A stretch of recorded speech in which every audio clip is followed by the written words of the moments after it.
সম্প্রতি বাংলা সহ 5টি ভাষাকে ধ্রুপদী ভাষার স্বীকৃতি দিয়েছে কেন্দ্রীয় সরকার। এই নিয়ে বিশ্বভারতীর লিপিকা প্রেক্ষাগৃহে আলোচনা সভার আয়োজন করে বিশ্বভারতীর ভাষা বিভাগ ও নতুন দিল্লির শ্যামাপ্রসাদ রিসার্চ ফাউন্ডেশন। সংগঠনটির অধিকর্তা বিজেপি নেতা অনির্বাণ গঙ্গোপাধ্যায় সেখানে গেলেই বামপন্থী ছাত্রছাত্রীদের প্রবল বিক্ষোভের মুখে পড়েন। নিরাপত্তা রক্ষীদের সঙ্গে পড়ুয়াদের রীতিমতো ধস্তাধস্তি শুরু হয়ে যায়। অনুষ্ঠান শুরু হলেও বিক্ষোভ চলতেই থাকে।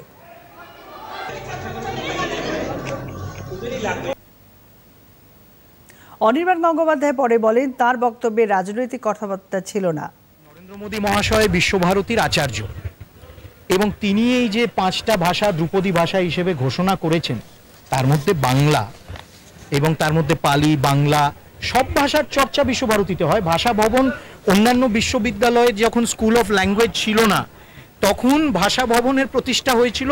আমরা যখন পরাধীন তখন সেই ইতিহাসকে মনে করে আজকে আমরা এইখানে এটা করেছি। সেজন্য আমি এইখানে আজ একটি খুব পবিত্র প্রেক্ষাপট, পবিত্র দিন, পবিত্র উদ্দেশ্য, আমি এখানে কোনো রাজনৈতিক মন্তব্য করব না। একটাই বলি, না না না না না আমার কোনো অভিযোগ নেই। আমি তো আবার বলছি, ছাত্ররাই তো বিক্ষোভ করবে, তারা বিক্ষোভ করবে, তারা বিক্ষোভ দেখাবে, তারা নিজেদের বক্তব্য রাখবে, তারা কিন্তু আমার মনে হয় যে আমরা যদি আরেকটু শোনার ক্ষমতাটাও যদি লিসনিং ক্যাপাসিটিটা ডেভেলপ করি, হয়তো সবার পক্ষেই ভালো হবে। পড়ুয়াদের একাংশের অবশ্য বক্তব্য, এই অনুষ্ঠান গৈরিকীকরণের প্রয়াস। এবং শ্যামাপ্রসাদ মুখার্জি রিসার্চ ফাউন্ডেশন মিলিয়ে একটি লেকচার সভা আয়োজন করেছে। সেই লেকচার সভাটি যেখানে 4টি ভাষা, মারাঠি, পলি প্রাকৃত এবং অসমীয়াকে ধ্রুপদী ভাষার স্বীকৃতি দিয়ে তার সম্মানের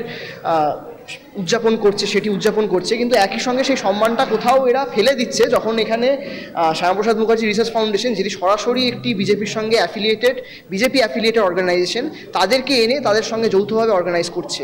এই ক্যাম্পাসে এই ধরনের কোনো প্রোগ্রাম বিশ্বভারতী করতে পারে না, আমরা তার বিরোধিতা করে চলেছি। বিশ্বভারতীর প্রশাসনের তরফে ঘটনার নিন্দা করা হয়েছে।